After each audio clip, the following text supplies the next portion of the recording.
नमस्कार दोस्तों, बहुत बहुत स्वागत है आपका सारांश आईसीएस के इस यूट्यूब प्लेटफॉर्म पर।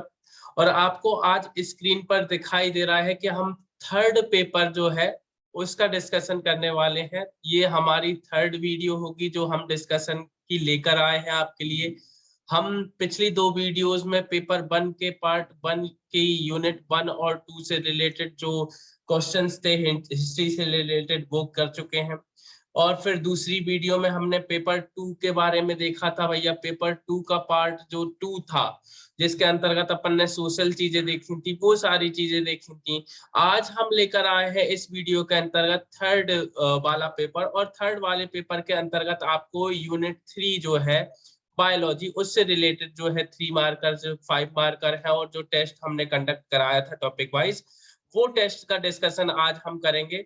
अच्छा, टेस्ट का डिस्कशन अगर आपने नहीं देखना है कोई बात नहीं, आप लोग क्या कर सकते हो भैया, इस टेस्ट डिस्कशन की जो है पूरे के पूरे 75 टेस्ट की आंसर से आप ले सकते हो सारांश आईसीएस की ऐप पर।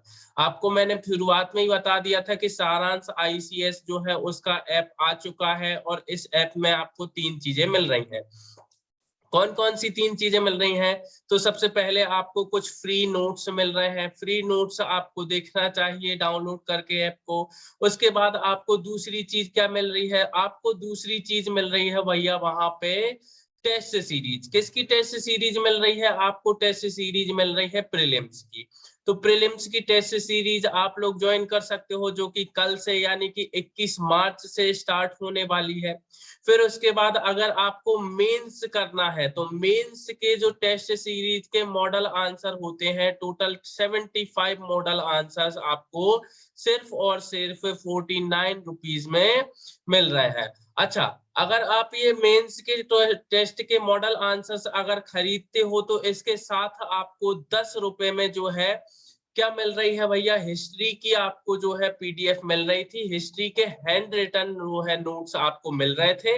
बट अगर आप आज और लास्ट डेट है जिसे आप नहीं खरीद पाए तो उसके बाद क्या होगा, आपको ये हिस्ट्री के नोट्स जो है 49 रुपीज में ही खरीदने पड़ेंगे। तो चलिए शुरुआत करते हैं बिना किसी टाइम वेस्ट के। और आज का हमारा मॉडल आंसर जो है वो रहेगा पेपर 3 के यूनिट 3 से रिलेटेड। चलिए डिस्कशन करते हैं और पहले आपको मैं क्वेश्चंस बता देता हूं भैया। अच्छा, क्वेश्चंस बताने से पहले आपको इस प्रोग्राम की स्पेशलिटी दिखा देता हूं कि स्पेशलिटी क्या थी। ये पिछले डेज का प्रोग्राम था। ऑल 6 पेपर्स इसमें कवर किए गए थे। डेली राइटिंग प्रैक्टिस करवाई गई थी, डेली मॉडल आंसर्स प्रोवाइड किए थे टॉपिक वाइज, और राइटिंग स्किल डेवलपमेंट सेशन भी चलाए गए थे। डेली तो नहीं होते थे लेकिन हर 2 दिन बाद एक हर 2 दिन बाद एक राइटिंग स्किल डेवलपमेंट के लिए सेशन चलाया जाता था, जिसमें चित्रकारी कैसे करनी है, नए आंसर्स कैसे लिखने हैं, क्वेश्चंस के साथ डील कैसे करना है, ये सारी चीजें आपको जो है बताई गई थी। चलिए उनमें से एक पेपर को आप यहाँ पे डिस्कस करने वाले हैं और इस पेपर को बोलेंगे भैया थर्ड पेपर का यूनिट 3। चलिए तो मैं निकाल लूं थोड़ा सा। चलिए सबसे पहले आप 3 मार्कर देखेंगे। जैसा कि आपको पता है कि भैया 10 3 मार्कर हुआ करते थे उस टेस्ट में, तो 10 3 मार्कर जो है आप लोगों को देखना है। सबसे पहले डिस्कशन में इन्हीं को करने वाले हैं। पहला है 3 मार्कर सूक्ष्म जीव। देखो, आप जब पेपर 3 की यूनिट 3 देखोगे, कौन सी यूनिट देखोगे? यूनिट 3 देखोगे। तो यूनिट 3 में आपको जो सबसे पहला शब्द दिखाई देता है वो दिखाई देता है सूक्ष्म जीव एवं जैविक कृषि। आपको सिलेबस में सीधा मेंशन किया हुआ है कि सूक्ष्म जीव शब्द जो है आपके लिए इंपॉर्टेंट है। तो आपको इसमें 3 पॉइंट हमेशा याद होने चाहिए। अत्यंत छोटे एक कोशिकीय बहुकोशिकीय जीव। देखो, मैंने आपको शुरुआत से ही पहले डिस्कशन से ही एक बात बताई है, जब भी शब्द में उत्तर लिखने को आए कि भैया एक आपको जो कोई भी है शब्द दे दिया है इसके बारे में 3 पॉइंट या 2 पॉइंट लिखो, तो आप सबसे पहली जो लाइन लिखोगे तो जो लाइन लिखोगे वो सिंपल इंट्रोडक्शन होना चाहिए, हमेशा याद रखना। अगर आपने सिंपल इंट्रोडक्शन लिखा है तो भैया आपने बता दिया है कि वो है क्या आखिरकार। उसके बाद आपको जो मन मर्जी आए वो लिखिए। तो दूसरा पॉइंट आप क्या लिखते हो? सूक्ष्मदर्शी के बिना इन्हें देखना असंभव है। अच्छा, तीसरा क्या है तीसरा इसका एग्जाम्पल है, क्योंकि आपको सूक्ष्म जीव पता है क्या होते हैं, कवक होते हैं, शैवाल होते हैं, वायरस होते हैं, बैक्टीरिया होते हैं, ये सब क्या है, सूक्ष्म जीव के एग्जाम्पल है। तो आप क्या कर सकते हो भैया, एग्जाम्पल लिख सकते हो। ऐसे आप 3 मार्कर में सूक्ष्म जीव लिखोगे तो आपको 3 में से 3 मिल जाएंगे। चलिए अगला क्वेश्चन देखते हैं। अगला क्वेश्चन है जैविक कृषि। मैंने आपको अभी हाल बताया था कि पेपर 3 की यूनिट 3 के अंतर्गत अगर आप देखोगे तो आपको मिलेगा सूक्ष्म जीव एवं जैविक कृषि। तो जैविक कृषि भी 3 मार्कर में अगर पूछे तो सबसे पहले आप जो है बताइएगा कि जैविक उत्पादों का प्रयोग करने वाली कृषि को क्या बोलते हैं, जैविक कृषि बोलते हैं। देखो जैविक कृषि कोई एक नवीन कृषि नहीं है। जैविक कृषि क्या है, कृषि का ही एक रूप है जिसमें क्या करते हैं, जैविक उत्पादों का प्रयोग करके कृषि करते हैं। अच्छा, इसमें किसका प्रयोग नहीं करते, रासायनों का प्रयोग नहीं करते। इसके स्थान पर किसका प्रयोग करते हैं, हरित खाद या फिर वर्मी कंपोस्ट का प्रयोग करते हैं। तो आपसे 3 मार्कर में ये भी पूछ सकते हैं हरित खाद, 3 मार्कर में वर्मी कंपोस्ट भी पूछ सकते हैं, ये भी आप लोग तैयार कर लीजिएगा। बट मैं आपको यहाँ पे जैविक कृषि अगर बता रहा हूं तो आप जैविक कृषि पर ध्यान दीजिए कि भैया जैविक कृषि जैविक उत्पादों का प्रयोग करके की जाने वाली कृषि है और इसमें रासायनों के स्थान पर हरित खाद या फिर वर्मी कंपोस्ट का प्रयोग किया जाता है। और लास्ट पॉइंट आपको लिखना है विशेष करके। अच्छा, आपको तीसरा पॉइंट हमेशा किस हेडिंग से लिखना चाहिए, लगभग आपको विशेष हेडिंग से लिखना चाहिए। जब आप विशेष की सब हेडिंग बनाते हो उसके बाद आप अच्छा फैक्ट लिखते हो, जैसे भारत का पहला जैविक राज्य कौन सा है भैया, सिक्किम है, ये लिखते हो, या फिर मध्य प्रदेश से संबंधित कोई फैक्ट लिखते हो तो ये आपके लिए ज्यादा इंपॉर्टेंट हो जाएगा और सामने वाले के लिए भी, और आपको अच्छे नंबर दे देगा। चलिए ये 2 क्वेश्चन हो गए हैं। अब अगले क्वेश्चन की ओर बढ़ते हैं और अगला क्वेश्चन है लाइकेन। चलिए लाइकेन आपके सामने है और मैं सबसे पहले आपको बता देता हूं कि जब आप सूक्ष्म जीव पढ़ते हो तो सूक्ष्म जीव के अंतर्गत आप एक पढ़ते हो लाइकेन के बारे में। अच्छा, लाइकेन क्या होते हैं, तो लाइकेन कवक और शैवाल के बीच सहजीविता को प्रदर्शित करने वाले सूक्ष्म जीव होते हैं। देखो कवक और शैवाल जो है वो एक दूसरे के साथ जब सहजीवी यानी कि एक साथ रहने लगते हैं तो उनसे बनते हैं नए सूक्ष्म जीव जिन्हें आप लोग बोलते हो लाइकेन। अच्छा, इनका अध्ययन किसके अंतर्गत करते हैं, ये तो पहली आपने क्या दे दी, इनकी परिभाषा या फिर सिंपल इंट्रोडक्शन दे दिया। दूसरा आपको लिखना है मेन फैक्ट, क्या है, इनका अध्ययन किसके अंतर्गत करते हैं, लाइकेनोलॉजी के अंतर्गत करते हैं। किसके अंतर्गत करते हैं, लाइकेनोलॉजी के अंतर्गत करते हैं। अच्छा, इसमें अगर आपको तीसरा पॉइंट यहाँ पे लिखना है तो आप लिख सकते हो, स्किप करना है स्किप भी कर सकते हो। क्या है, कायिक, लैंगिक या अलैंगिक तीनों प्रकार का इनमें जनन जो है पाया जाता है। लेकिन तीसरा पॉइंट मैंने आपको क्या बताया था भैया, विशेष जरूर लिखना है। तो आप जब विशेष लिखोगे तो क्या लिखोगे, वायु प्रदूषण के सबसे अच्छे सूचक माने जाते हैं। आप प्रीलिम्स में भी बार बार फैक्ट पढ़ते हो कि वायु प्रदूषण के सबसे अच्छे सूचक किसे माना जाता है, तो आप क्या बोलोगे भैया, लाइकेन को सबसे अच्छा सूचक माना जाता है। अगर आपको ये फैक्ट प्रीलिम्स में याद था तो आप मेंस में लिखो ना, क्यों नहीं लिखते हो, लिखना चाहिए। अगर आप लिखोगे तो आपको अच्छे नंबर मिलेंगे। इसलिए तो बोलते हैं प्री और जो मेंस है, प्री और जो मेंस है वो एक दूसरे के पूरक है। क्यों, क्योंकि प्रीलिम्स में जो फैक्ट आप याद करते हो उन्हें जमा कर आप किस में परोसते हो, मेंस में परोसते हो। और आप जब मेंस कर लेते हो तो आपकी समझ विकसित होती है और समझ विकसित होने के साथ साथ आपका जो व्यक्तित्व है वो भी विकसित हो जाता है। और जब व्यक्तित्व विकसित हो जाता है तो आप क्या कर सकते हो भैया, आपके व्यक्तित्व परीक्षण यानी कि इंटरव्यू में अच्छे मार्क्स ला सकते हो। तो ये सारी चीजें होती हैं भैया। अब अगला क्वेश्चन देख लेते हैं, बैक्टीरिया। बैक्टीरिया क्या है, एक सूक्ष्म जीव है। तो सबसे पहला आपका सिंपल इंट्रोडक्शन होना चाहिए, रोग कारक व लाभदायक सूक्ष्म जीव। कुछ बैक्टीरिया ऐसे होते हैं जो रोग कारक होते हैं, कुछ बैक्टीरिया ऐसे भी होते हैं जो लाभदायक होते हैं। अब जो लाभदायक है और जो हानिकारक है, दोनों तरीकों का अपन ने लिख के एक सूक्ष्म जीव लिख दिया शब्द और इनका जो है सिंपल इंट्रोडक्शन हो गया। अब उसके बाद आपको इसका मेन फैक्ट लिखना है जो कि आपको याद रहता है क्योंकि आपने प्रीलिम्स में काफी पढ़ा होगा कि एंटोनी वॉन ल्यूवेनहॉक ने क्या किया है भैया, इसका आविष्कार खोज की है। इसके बाद इसका नामकरण किसने किया था? इसका नामकरण किया था एहरेनबर्ग ने। अच्छा, अगर आपने थर्ड पॉइंट में बैक्टीरिया के एग्जाम्पल नहीं दिए तो ये सबसे बड़ी गलती है।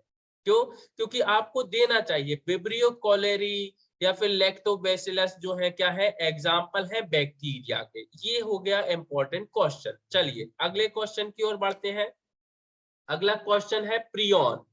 प्रियोन आप देखोगे भैया इंपॉर्टेंट क्वेश्चन है, एक सूक्ष्म जीव है प्रियोन भी। तो आप देखोगे सूक्ष्म जीव है प्रियोन।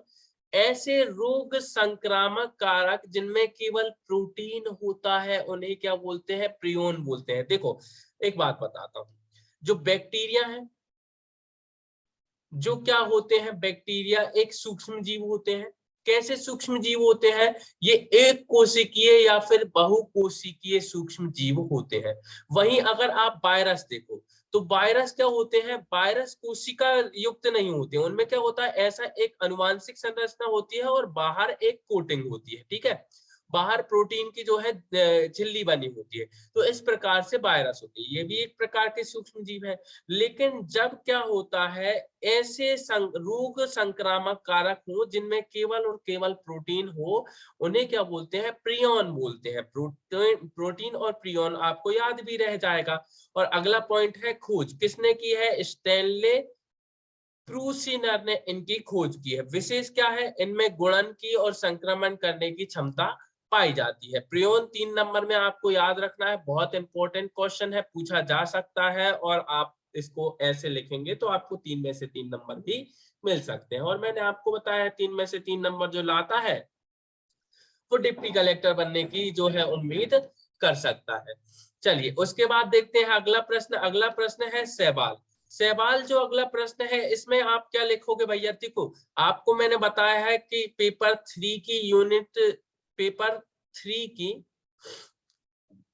यूनिट 3 जो है उसके अंतर्गत बायोलॉजी है। अच्छा, उसमें एक पॉइंट दे रखा है जीवों का वर्गीकरण। अब जब जीवों का वर्गीकरण टॉपिक दे रखा है उसमें आप सवाल देखते हो, पहली बात तो ठीक है, जीवों के वर्गीकरण में आप सवाल देखते हो। उसके अलावा क्या देखते हो? आप देखते हो सूक्ष्म जीव भी है सवाल। तो पहला पॉइंट लिखोगे थैलोफाइटा के अंतर्गत पर्णहरित युक्त आत्मकोशी सूक्ष्म जीव क्या कहलाते हैं? सवाल कहलाते हैं। इनका अध्ययन आपको बचपन से पता है, फाइकोलॉजी के अंतर्गत किया जाता है। और इनका शरीर कैसा होता है? तो इनका शरीर सुकाय होता है। और इनके उदाहरण दे दोगे तो आप एनावीना और नोस्टॉक दे दोगे, जो खाने और खाद के रूप में भी यूज किए जाते हैं। चलिए अगला जो 3 मार्कर है वो कवक से होने वाले प्रमुख रोग है। चूंकि आपको पता है कवक से कौन से रोग होते हैं, आपको याद भी है, आपने ट्रिक भी बनाई होगी कभी। क्या ट्रिक होती है? खुद खाए गंदा। अच्छा, खुद खाए गंदा में खुद से हो जाएगी खुजली, दा से हो जाएगा दमा, खा से हो जाएगा खाज, ए से हो जाएगा एथलीट कुर्त, गा से हो जाएगा गंजापन और दा से हो जाएगी दाद। इस प्रकार से जो है आपने 3 मार्कर में पूरे उसके रोग लिख लिए और आपको याद भी होगा। ये ट्रिक आप लोग याद कर लीजिएगा, स्क्रीनशॉट ले लीजिएगा। चलिए आगे बढ़ते हैं। और आगे बढ़ेंगे तो अगला जो 3 मार्कर वो है थैलोफाइटा। थैलोफाइटा के बारे में अगर आपको 3 पॉइंट लिखने हो तो पहला पॉइंट उसका सिंपल इंट्रोडक्शन, जैसा कि हर बार मैं आपको बताते आया हूं। पहला लिखना है अपुष्पोद्भिद पौधों का प्रथम समूह है। देखो जो पुष्पोद्भिद और अपुष्पोद्भिद, जब आप देखते हो भैया कि भैया कितने प्रकार के होते हैं, कितने प्रकार के होते हैं पौधे? पौधे 2 प्रकार के होते हैं, एक पुष्पोद्भिद एक अपुष्पोद्भिद। तो जो अपुष्पोद्भिद है जब उनको वर्गीकृत किया जाता है तो उनका एक प्रथम समूह रहता है। उस प्रथम समूह को क्या बोला जाता है? थैलोफाइटा बोला जाता है। इसकी विशेषता क्या है? कि शरीर सुकाय होता है, संवाहन ऊतकों का अभाव होता है। विशेष ये इसमें इसके अंतर्गत क्या लिख सकते हैं? ये वनस्पति जगत का सबसे बड़ा समूह होता है। इस बात को आपको याद रखना है कि भैया ये वनस्पति जगत का जो है सबसे बड़ा समूह होता है। अच्छा, अगला क्वेश्चन देखते हैं। तो अगला क्वेश्चन कोशिका से संबंधित है, क्योंकि आपके सिलेबस में कोशिका एवं उसके कार्य दे रखे हैं, कोशिका की संरचना एवं उसके कार्य यूनिट 3 के अंतर्गत। तो आपको इसमें लिखना क्या चाहिए? आपको इसमें लिखना चाहिए भैया कि ये जो राइबोसोम है इसके बारे में आपको पहला पॉइंट लिखना चाहिए, इसका सिंपल इंट्रोडक्शन। सिंपल इंट्रोडक्शन क्या है? महत्वपूर्ण कोशिकांग है। दूसरा लिखना चाहिए इसकी खोज। देखो, जब भी कोई ऐसा चीज आ जाए बायोलॉजी में, स्पेशली बायोलॉजी में अगर ऐसी कोई चीज आ जाए जिसकी किसी ने खोज की है या फिर किसी ने इसका आविष्कार किया है, तो आपको आविष्कारक या खोजकर्ता का नाम जरूर लिखना चाहिए। तो यहाँ पे आपको खोजकर्ता लिखना चाहिए। कौन है? रॉबिन्सन एवं ब्राउन है खोजकर्ता। इसने क्या किया था भैया? खोज की थी। अच्छा, इसका कार्य भी आपको लिखना चाहिए क्योंकि कार्य इंपॉर्टेंट है। कार्य क्या है? प्रोटीन का निर्माण करना, इसलिए तो इसको विशेष रूप से नाम देकर प्रोटीन की फैक्ट्री कहा जाता है। तो इसका एक और नाम क्या हो जाता है? प्रोटीन की फैक्ट्री हो जाता है। चलिए आगे बढ़ते हैं और अगला क्वेश्चन देखते हैं जो है संघ प्रोटोजोआ। चलिए, संघ प्रोटोजोआ अगर आप देखो तो संघ प्रोटोजोआ में आप देखोगे कि जंतु जगत का प्रथम एवं एक कोशिकीय जीवों का संघ है संघ प्रोटोजोआ। देखो, आप जब जंतु जगत का वर्गीकरण पढ़ोगे किसके अनुसार?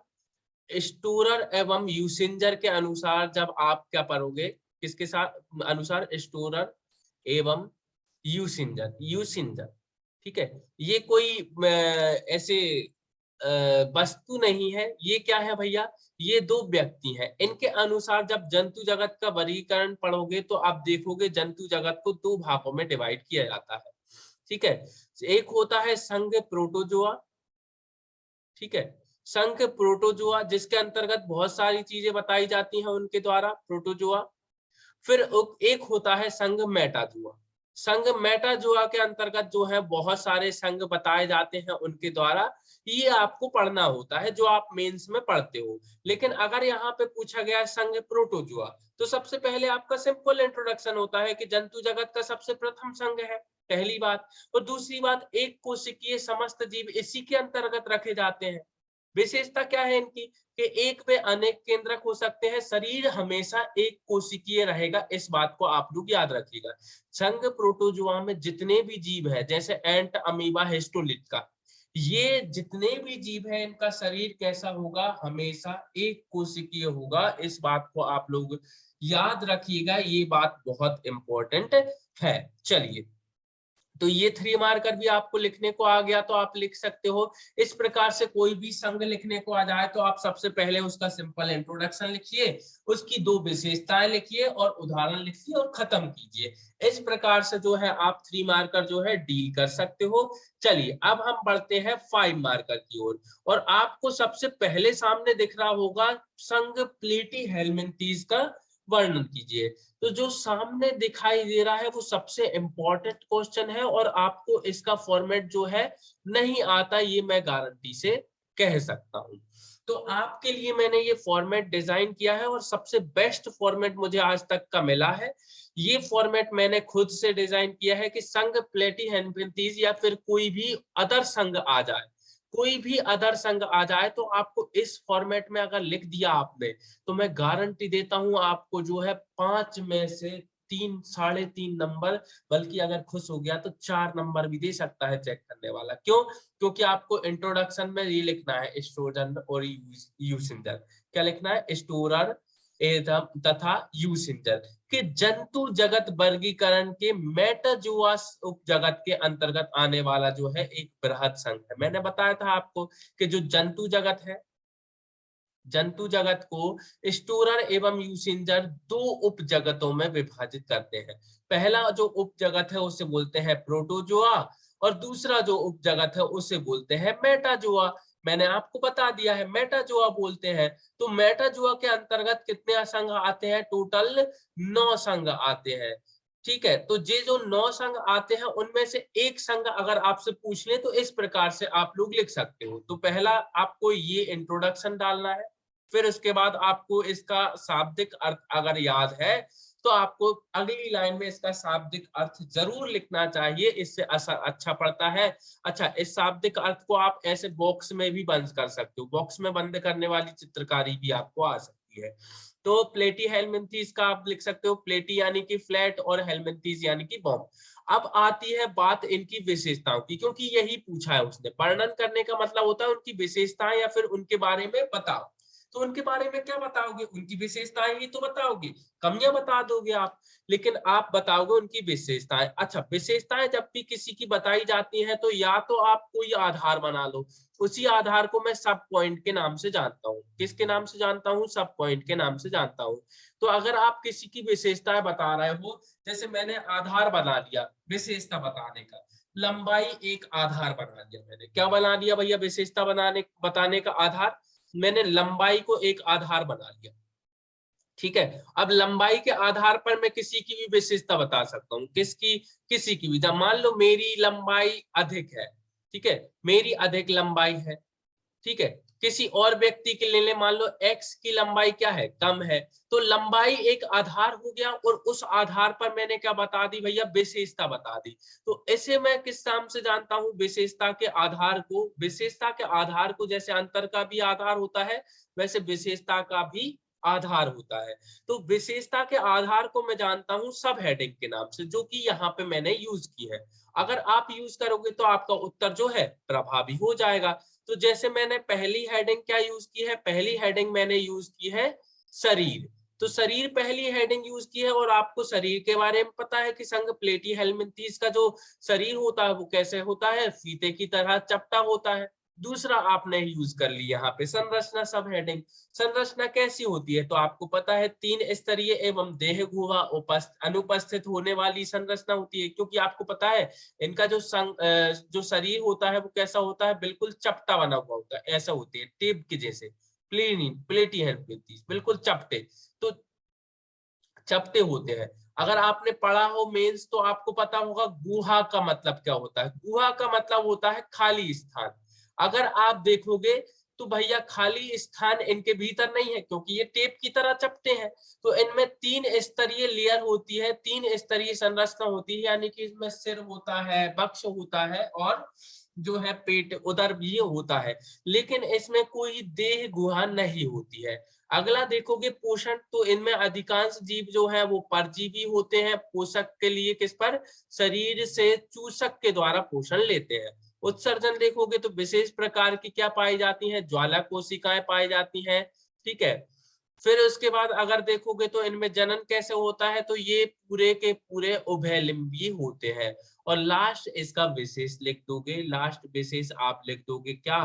कि इनमें जो कंकाल है या फिर श्वसन तंत्र है या परिवहन अंग है, उनका अभाव पाया जाता है। और लास्ट अगर आपने लाइन लिख दी उदाहरण प्लेनेरिया, लीवर फ्लूक या फीताकृमि, तो आपका जो आंसर है वो इतना प्रभावी हो जाएगा मैं बता नहीं सकता। अच्छा, इसमें क्या हो रही है? जब हम प्रैक्टिस करा रहे थे तब 11 लाइन हुआ करती थी, अब आपको कितनी लाइन मिलेंगी? 9 लाइन मिलेंगी। तो आपको क्या करना है भैया? ये जो विशेष वाला पॉइंट है या तो ये हटा सकते हो, या ये पोषण वाला है, इसमें पोषक के चूसक तत्व की जगह आप डायरेक्ट पोषण के लिए चूसक तत्व चूसक होते हैं ये लिख सकते हो, सीधा का सीधा। तो इस टाइप से आप कम कर सकते हो लाइन। बाकी मैं कहूंगा कि इस टाइप का अगर आपने फॉर्मेट यूज किया तो आपका उत्तर जो है बहुत प्रभावी होगा, और लोग जो है इससे प्रभावित होते हैं। मैंने देखा भी है और मैंने समझाया भी है। चलिए, अगला क्वेश्चन आपके सामने है 5 मार्कर, और 5 मार्कर का अगला जो क्वेश्चन आपके सामने है वो माइटोकॉन्ड्रिया पर टिप्पणी लिखिए। देखिए, ये जो है प्रीवियस ईयर के क्वेश्चन में आ भी चुका है और आपको इम्पोर्टेंट भी रखना चाहिए। चलिए, पहला इंट्रोडक्शन इसका क्या लिखना चाहिए? इंट्रोडक्शन लिखना चाहिए जंतु कोशिका में उपस्थित महत्वपूर्ण कोशिका। सिंपल इंट्रोडक्शन है। खोज आपको पता है कोलिकर महोदय ने की है, नामकरण बेंडा जी ने किया है, आपको ये भी पता है। अच्छा, कोलिकर महोदय ने इसका नाम क्या रखा था? बायोप्लास्ट रखा था ना? आप कमेंट करके बताइए किसने इसको बायोप्लास्ट नाम रखा था। चलिए, अब कार्य देखें तो कार्य है कोशिकीय श्वसन। आपको पता ही है क्रेब साइकिल के माध्यम से कोशिकीय श्वसन करता है, और इनकी संख्या जो है वो कभी भी निश्चित नहीं होती है। जिस कोशिका को ज्यादा ऊर्जा की आवश्यकता है उस कोशिका में जो है माइटोकॉन्ड्रिया की संख्या अधिक होती है और जिस कोशिका को कम ऊर्जा की आवश्यकता है उसमें माइटोकॉन्ड्रिया की संख्या जो है वो कम होती है। अब विशेषता देख लेते हैं, तो विशेषता क्या है भैया, अधात्री में एकल वृत्ताकार डीएनए होता है। देखो जो माइटोकॉन्ड्रिया है ना उसमें क्या होती है, अधात्री जैसी संरचना होती है। अब अधात्री जैसी संरचना में क्या होता है, यहाँ पर एक वृत्ताकार डीएनए अणु होते हैं। क्योंकि आपने पढ़ा भी है कि भैया कोशिका के भीतर कोशिका के रूप में यूकैरियोटिक कोशिका के भीतर प्रोकैरियोटिक कोशिका के रूप में जाना जाता है माइटोकॉन्ड्रिया को। उसके तीन कारण होते हैं। पहला, इसके भीतर डीएनए पाया जाता है। दूसरा, इसके भीतर जो है 70S प्रकार के राइबोसोम होते हैं। तो तीसरा होता है विखंडन द्वारा विभाजित होने की संभावना होती है इसमें। चौथा, इसमें प्रोटीन संश्लेषण हेतु आवश्यक घटक भी होते हैं। और घुमावदार संरचना की इसकी क्या बोलते हैं अपन, क्रिस्टी बोलते हैं। ये चीज हो गई। अच्छा, इसका विशेष करके यहाँ पे एक आप ड्राइंग बना सकते हो। क्या कर सकते हो, कोशिका का शक्ति ग्रह या फिर इंजन उपनाम से जाना जाता है, powerhouse of the cell जिसको आप इंग्लिश में बोलते हो, ये वही है। तो आप इस टाइप से अगर डिजाइन करो या फिर इसका कार्य आपने लिख ही दिया है तो आपको माइटोकॉन्ड्रिया में जो है 5 में से 3.5 नंबर मिल सकते हैं। चलिए अगला क्वेश्चन डिस्कस करते हैं। अगला क्वेश्चन है, विषाणु को सजीव और निर्जीव के बीच की कड़ी कहा जाता है, क्यों? ये सबसे इंपॉर्टेंट क्वेश्चन लगा है दोस्तों मुझे, और आपको इस क्वेश्चन को ध्यान से देखना चाहिए और एक बार पॉज करके वीडियो को पढ़ना भी चाहिए। अच्छा, आप लोग नए होंगे तो चैनल को सब्सक्राइब कर लीजिएगा, लाइक कीजिएगा, डिसलाइक भी कीजिएगा अगर और हमारे सारांश आईसीएस का जो ऐप है वो प्ले स्टोर पे जाकर आप डाउनलोड कर सकते हो और वहां से जो है चीजें परचेज कर सकते हो जो भी आपको अच्छा लगे। जैसे प्रीलिम्स की टेस्ट सीरीज हो गई, मेंस की जो मॉडल आंसर है जो आपको मैं समझा रहा हूँ वो हो गए, या फिर आपको नोट्स परचेज करने हैं वो भी कर सकते हो। चलिए अगला देखते हैं। तो विषाणु को क्यों कहा जाता है भैया, तो विषाणु को सजीव और निर्जीव के बीच की कड़ी कहते हैं। पहले आप इसका बता दो, विषाणु की खोज इवानु बस्की ने की है। अब आप इसमें ऐसी हेडिंग डालिए विषाणु, फिर इसके बाद दो तीर निकालिए, एक निकालिए सजीव लक्षण, एक निकालिए निर्जीव लक्षण, और आपका मन करे तो इन दोनों को बॉक्स में भी बंद कर दीजिए। मैंने नहीं किया था लेकिन आप लोग कर सकते हैं। तो इनको बॉक्स में बंद कर दीजिए और बॉक्स में बंद करने के बाद आप सजीव लक्षण लिखिए। सजीव लक्षण क्या है, जीवित कोशिका में गुणन कर सकते हैं, अनुवांशिक पदार्थ के रूप में इनमें डीएनए आरएनए होता है। क्यों नहीं की, देखो ये क्वेश्चन इसलिए इंपॉर्टेंट है क्योंकि कोरोना वायरस चल रहा है दोस्तों, और कोरोना वायरस अगर है तो वायरस सजीव और निर्जीव के बीच की कड़ी कहा जाता है, क्यों? ये क्वेश्चन स्वाभाविक सी बात है, पूछ सकते हैं। अच्छा, ये उत्परिवर्तन इसमें पाया जाता है, एक निश्चित रूप में आकार होता है इसका, अनिवार्य परजीवी की भांति कार्य करता है, एंजाइम का संश्लेषण कर सकता है, ये सारी चीजें ये कर सकता है। ये इसके सजीव लक्षण, क्योंकि सजीवों में ये लक्षण पाए जाते हैं सामान्यतः। अब निर्जीव लक्षण देखोगे तो देखोगे क्रिस्टलीकरण संभव होता है इसमें, इसमें श्वसन नहीं होता है, इसमें केवल जीवित कोशिका के भीतर गुणन करने का साहस होता है, बाहर निष्क्रिय रूप में रहता है, ये कोई उपापचयी क्रियाएं नहीं होती है, ये कोशिकीय नहीं होते हैं, इसलिए सजीव और निर्जीव के बीच की कड़ी इनको कहते हैं। अच्छा, ये कड़ी पुड़ी वाला कड़ी नहीं है, ये जो है कड़ी यानी कि जंजीर होती है, एक दूसरे को जोड़ने का जो काम करती है, सजीव और निर्जीव के बीच को जो काम करती है उसे बोलते हैं कड़ी। तो इस प्रकार से आप जो है विषाणु का जो मेन क्वेश्चन है 5 मार्कर का वो डिजाइन कर सकते हो। चलिए अगले 5 मार्कर की ओर जाते हैं, और अगला 5 मार्कर जो है आपके सामने है, जैविक कृषि क्या है, जैविक कृषि से होने वाले लाभ लिखिए। तो आप जैविक कृषि जब पूछा जाए तो सबसे पहले आप क्या लिखिए भैया, उसकी परिभाषा लिखिए। और परिभाषा क्या है कि कृषि की वह पद्धति जिसमें रासायनिक उर्वरकों और कीटनाशकों और उसके अलावा खरपतवार नाशियों के स्थान पर, मैंने आपको शुरुआत में 3 मार्कर में भी बताया है कि जीवांश खाद पोषक तत्वों या फिर बायो एजेंट या फिर वर्मी कंपोस्ट इन सब का यूज करते हैं, तो उसे क्या बोलते हैं भैया, हम लोग जैविक कृषि कहते हैं। अच्छा, जैविक कृषि के लाभ क्या है भैया, जैविक कृषि के लाभ है कि इसमें भैया लागत जो है, कहाँ गया पेन, कभी कभी क्या होता है पेन भी खो जाता है। चलिए, तो जैविक कृषि के लाभ क्या है? कम लागत होती है, अधिक लाभ होता है, कम पानी चाहिए होता है, प्रदूषण रहित होती है, पशुओं को महत्व होता है, अच्छी गुणवत्ता होती है, सुधार स्वास्थ्य में सुधार कर सकते हैं, फसलों की भूमि की उर्वरता शक्ति रिकवर होती है, टिकाऊपन रहता है, फसलें अवशेषों के खपाने की समस्या नहीं होती है, कृषि मित्र जीव की सुरक्षित रख पाते हैं। कृषि मित्र जीव कौन है भैया? कमेंट करके जल्दी से बता दो मुझे, जिसे कृषकों का मित्र कहा जाता है।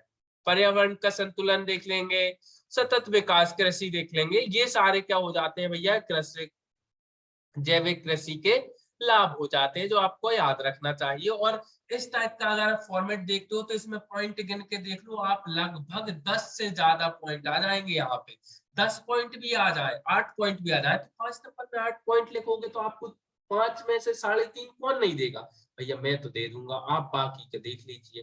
चलिए अगला क्वेश्चन देखते हैं, और अगला क्वेश्चन आपके सामने है जिसका नाम है शैवाल क्या होते हैं, इनके उपयोग लिखिए।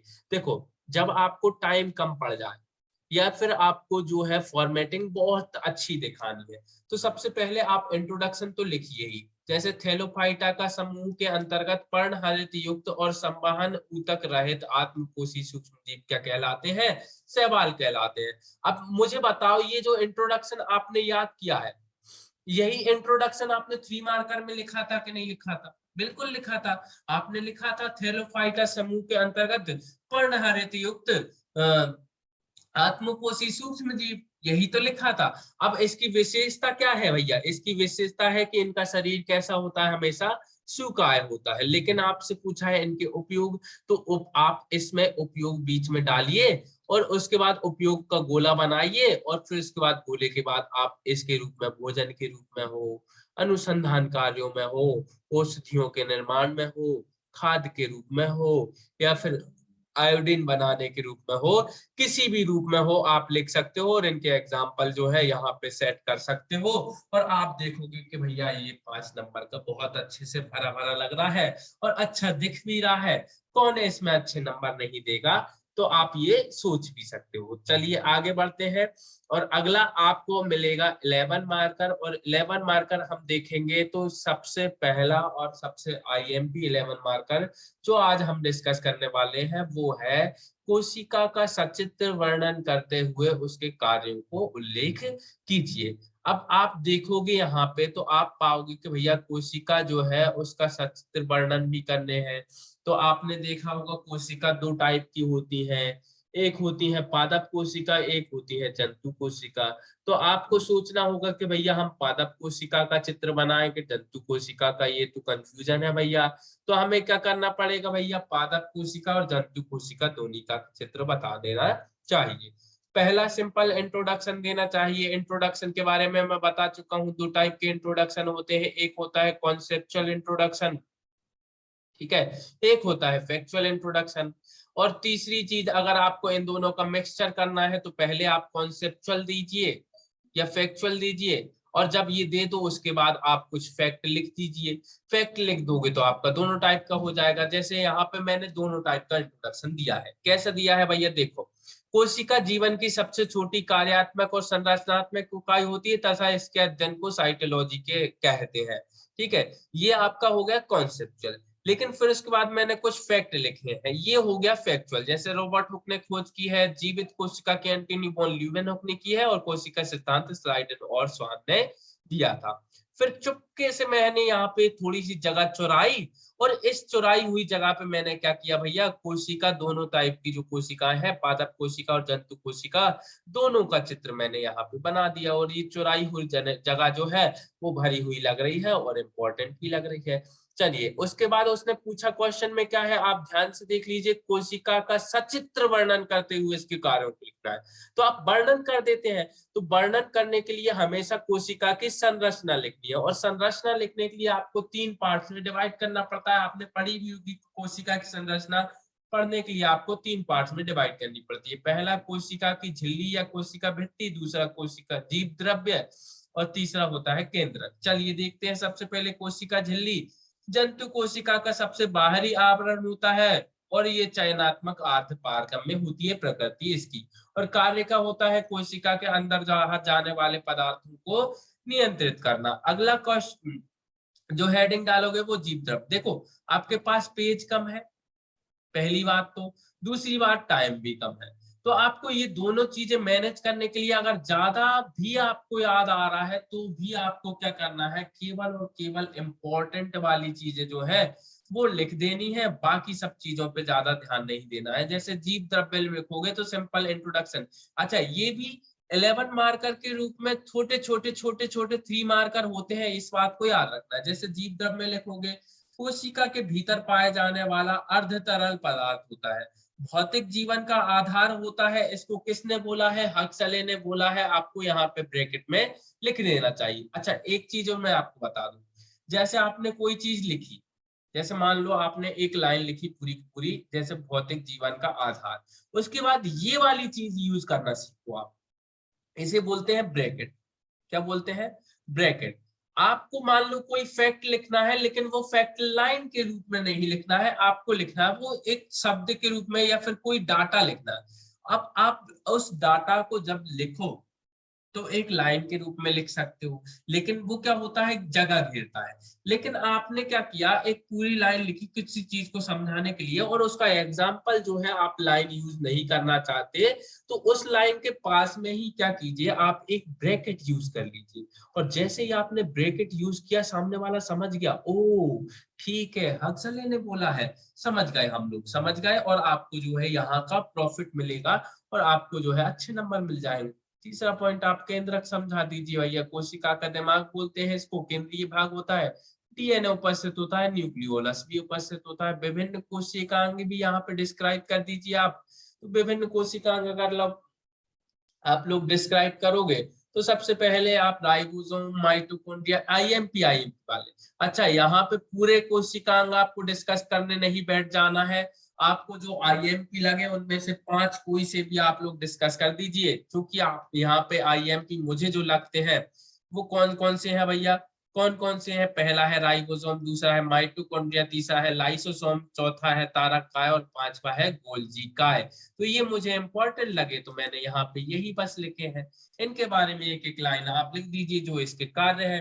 अच्छा फिर उसके बाद कोशिका के अनेक कार्य, आपको कोशिका के कार्य भी लिखने हैं। देखो बैलेंसिंग होना चाहिए, कोशिका की संरचना पूछी थी और कोशिका के कार्य भी पूछे थे, ऊपर आप जो कोशिकांग लिख कर आए हो ना, वो कोशिकांग के कार्य भी आपने लिखे हैं, तो वो भी इनडायरेक्टली आपने कोशिका के कार्य ही लिखे हैं। लेकिन आपको फिर भी कोशिका के कार्य अलग से मेंशन करके हेडिंग डालनी चाहिए, कोशिका के अनेक कार्य उनका संपादन करती है, और ये कार्य कौन कौन से हैं, तो आपको ऐसा हेडिंग डालना चाहिए। देखो एग्जामिनर को या चेक करने वाले को ये पता चलना चाहिए कि क्वेश्चन में जो हेडिंग दी गई थी आपने आंसर में वो हेडिंग यूज करके वही लिखा है जो पूछा गया है, तो आपको जो है आंसर के अच्छे नंबर मिलेंगे। जैसे आंतरिक श्वसन द्वारा ऊर्जा का निर्माण करती है, प्रोटीन निर्माण कर शरीर की वृद्धि करती है, एंजाइम बनाकर उपापचयी क्रियाओं को नियंत्रित करती है, डीएनए आरएनए अनुवांशिक पदार्थ का संरक्षण करती है, संवहन एवं परिसंचरण का कार्य करती है,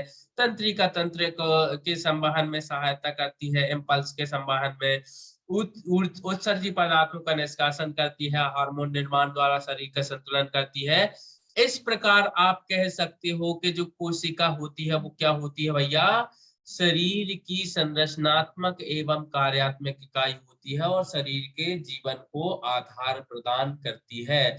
तो ये आपकी टेस्ट सीरीज जो है उसमें मेंस की टेस्ट सीरीज के अंतर्गत जो है मेंस का पेपर 3 का जो यूनिट, एक मिनट, पेपर 3 का जो यूनिट 3 है उसको हमने डिस्कस कर लिया है, उसका टेस्ट पेपर 1 हमने डिस्कस कर लिया है, और इस टेस्ट पेपर के जो मॉडल आंसर है और आपको पीडीएफ के रूप में अगर चाहिए, और बाकी 75 टेस्ट सीरीज के जो आपको मॉडल आंसर चाहिए, तो आप सारांश आईसीएस का ऐप डाउनलोड कीजिए और वहां पे आपको मिल जाएंगे। ये है एमपीपीएससी के लिए आपका आज का वीडियो अगर पसंद आया हो तो लाइक कीजिए, अगर नहीं पसंद आया हो तो डिसलाइक कीजिए, लेकिन कमेंट जरूर कीजिए और बताइए कि कहाँ गलती हुई है, उसे सुधारने का हम प्रयास करेंगे। और कुछ ही दिनों में आपके लिए एक आंसर राइटिंग की पूरी वीडियो लेकर आएंगे,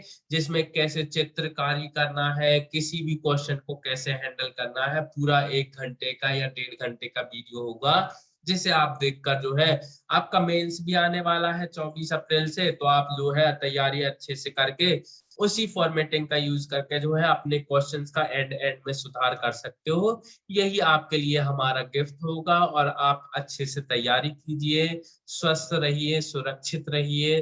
थैंक यू।